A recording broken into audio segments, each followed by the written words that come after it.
In this video, I would like to show you actually how we can create a physically correct drop shadow rendering with Blender. Currently, the whole render engine is set up so you do not have an environment, and we can simply use this one and place it on a white sheet of paper. But maybe there's a rendering where you would like to have a drop shadow. Well, you could either do the drop shadow by hand in Photoshop, or you could actually render it out more physically correct. And for example, to have a drop shadow, well, we need a plane. So I'm going to create a plane. And you see I also have my knife rotated so that, for example, it sits actually nicely on the ground. There, let's take a look there. Okay, perfect. Now the camera is maybe a little bit too low, so click Shift click the camera, Shift D, make a copy, escape, move this camera a little bit up, GZ, Control 0, maybe reposition this empty, and let's render this one a little bit quicker by making a border render. Okay, we can click the floor and then say new, maybe 1. So I'm overblowing that a little bit. So you see some of these lights are a little bit too strong. So maybe for this type of rendering, I might need a new setup for my lights. So I'm simply going to select all those elements here and put that onto a different layer there.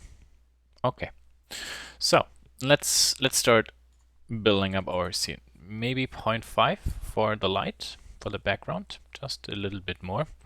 I don't really have any nice contrast right now, everything is bland, so I need another light.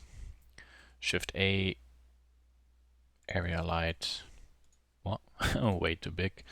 Maybe make this one 30 centimeters, 0.1, 0.3, let's see. Yeah, it starts getting to look a little bit better. So I put this one maybe on top. So key is actually to have a nice big light, so you can see it illuminates the area around my page, because then maybe the floor will be a little bit wider and will be easier in Photoshop, for example, to cut it out. Okay, moving this camera back a little bit so I see more of my drop shadows. And you see, based on where my light is, that's also where my shadow will go to. So right now everything goes to the back of my object. This way the shadow, as you can see, comes towards you.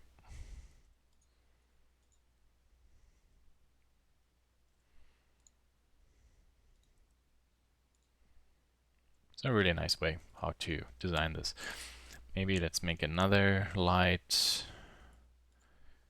10, whoops, not 10 meters, 10 centimeters. Rotate it. There, there. And maybe move it down. So I'm throwing light onto this part there. And maybe do this one more time, maybe from here a little bit. Let's see how this looks, or if this is getting maybe too much. I have to see. Maybe this one I make weaker, 0.1. Hide this one for a second. 0.2. Unhide. Oh, maybe this one is too strong, 0.1. 0.2. Now I could continue fine-tuning it. Okay, so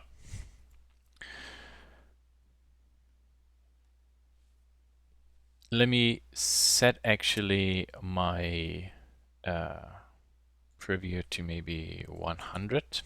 So you will see the more this one renders and clears up, the more you start seeing those shadows.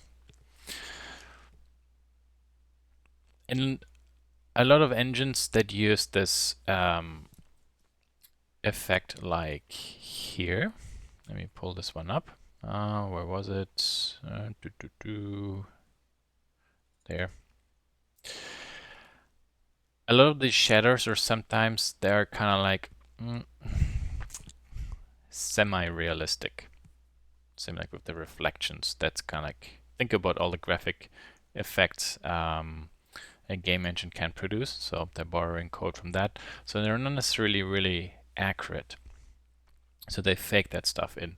Unfortunately, we cannot fake the stuff in as easy, but we have more control about the realism. So you see with the lights I have created, I see kind of like certain results.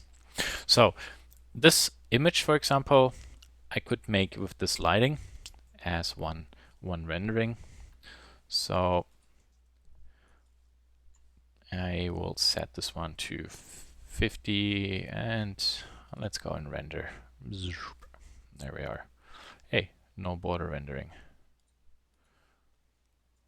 Oh, the image actually, the plane is only that big. Ah, okay. Fine. Good. If I, for example, look into transparency, there's my object is there. Everything else is not my object there. Everything that's white is solid. What's black is transparent because I have this ground plane.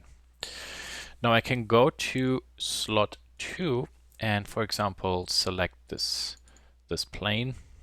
Go to object. And for the moment, for example, turn all the stuff off and do another render. And you will see that it renders it out this way. Now this image, for example, I could save as desktop, and I call this one mask. And here image 1, for example, I call save as object. A secondary way to create this mask idea is actually this. I simply try to hide everything I see besides my object, and I click on this camera icon here. Let's see. Oh, that's not transparent. So we might have to set this one up to be transparent. Where was this setting again? Hold on. Oh, we'll have it soon. Sometimes they move things around because they develop the software so nicely. Shoot. Unfortunately, I don't see it right now.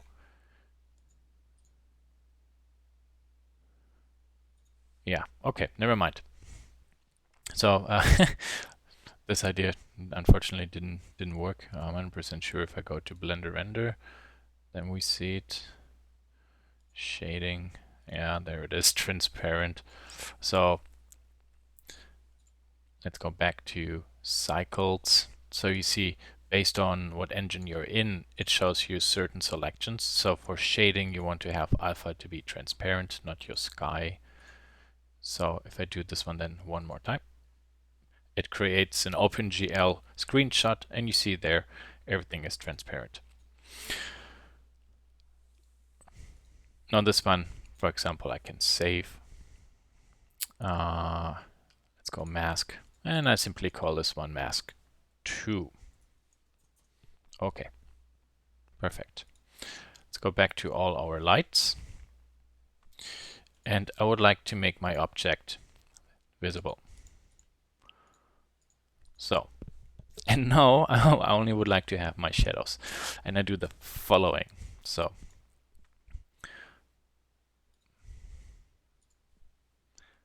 I turn the visibility in the camera off. You might ask yourself what's the point, and you see that it casts a shadow, but the object is invisible. So now I have an image where I have perfect control of my drop shadow, for example, it's creating. So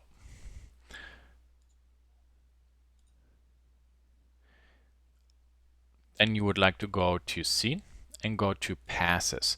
Now what does passes actually mean?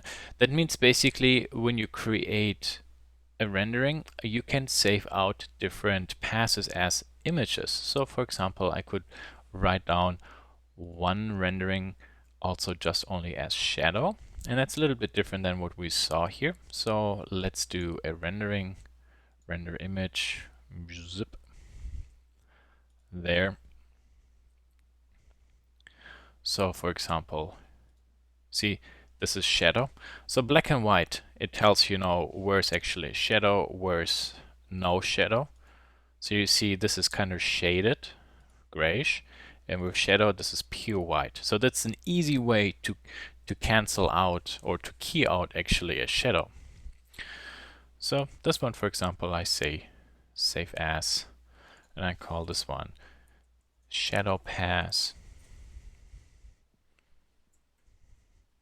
and maybe combined I click shadow pass to, okay, I'm going to pause now because I would like to have bigger renderings of those images, and then I will show you how I do the compositing. Okay, so here we are. As you can see, I have my normal rendering. I have this OpenGL screen capture, which I can use to select the transparent space, so I can cut out everything around my object. And I have this shadow color pass, which I can use together with this black and white shadow pass. So everything which is white, for example, I can make transparent. Everything which is black or grayish based on its gray tone, I could, for example, make transparent. So this way I do not just have a grayish shadow below my object, but also a transparent shadow. So you see one or two steps more than in something like Keyshot, but you simply have dramatically more control. So let's start opening this one. Okay, let's go to mask and select everything, copy, paste it in, and you see, ooh, I can position this one if I want to, kind of like where it should be.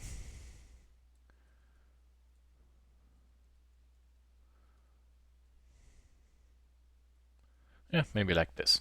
Okay. So this object I only use to figure out what the transparent space around is. So on a Mac, hold down the Apple key or command, click on that layer, and you see it select your object. Alternatively, you could go to the magic wand and simply click on the transparent space, go down to here, say, where is it, inverse, click on this part, really have it selected. So you see now just the knife is selected, and then we add a layer mask. Zip, and you see that layer mask looks exactly like this, black and white. White is transparent, white is opaque, black is transparent. Okay, let's open this one, copy and paste. Let's put it behind it. So now there we have our normal backdrop rendering, including, for example, our object. Let's open this one.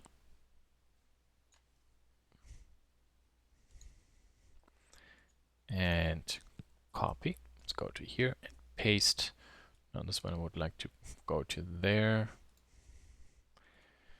And I have a feeling this one wasn't positioned correctly. And there, I think. Yeah, that's correct. Okay. So what I'm going to do now is actually go to this black and white. Everything that's white, I want to be transparent. And because this is a pure black and white image, So if I go to the eyedropper and sample to 55, pure black, pure white, 0, 0, pure black, pure white. So that's perfect. Some gray values in between. I can do now the following. I go to select color range with this layer turned on. Click on white or black based on how you want to do it. So I want to click white, of course. And you see with the slider, I can actually maybe change what I'm going to select of my shadow. So I'm actually starting to clip it a little bit. So maybe like this, okay. And then with the selection still working, I go to this layer, say add me a clipping mask. Whoops. Let's inverse the clipping mask. There, now it's cut out. I can go to there, select the brush of black and for example clean up the edges a little bit. Let's show my part. Let's make a new layer, put it below. Press D so we have black and white. Add a white background. Click on the brush, go to the mask and for example say, oh, I don't really want to have any shadow there. So now here I can start sculpting a little bit my shadows more. You see, and I'm painting over my object. So you don't really see actually the bad shadows behind the object because it just overlays.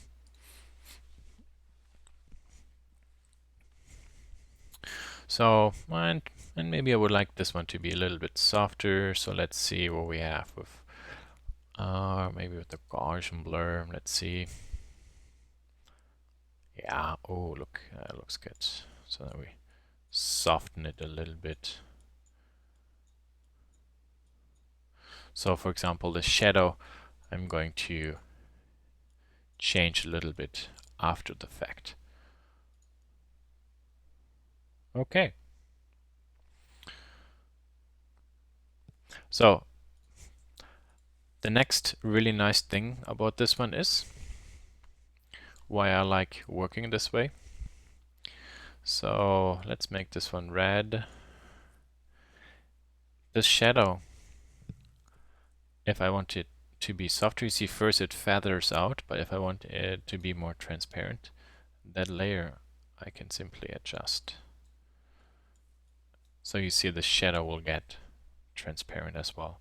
So there's really a lot of creative potential you have when you do something this way.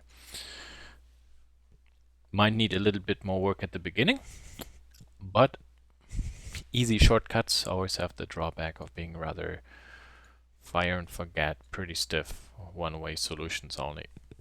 And you see, this one wasn't really that complex. Rocket science was pretty simple. And yeah, so if you want to have it, for example, on a whiteboard, you don't really need this layer. I simply had it so I can see the end result on the printed white page. This is actually what I would bring over. I would probably also crop this more, maybe like this, there, zip, and then save as Photoshop. And then, for example, bring it into Illustrator. And I think, yeah, this basically then concludes the demo in how in Blender we can do all the renderings for the different passes if we need a drop shadow as well. And then how in Photoshop we put all the stuff together and then, for example, export it.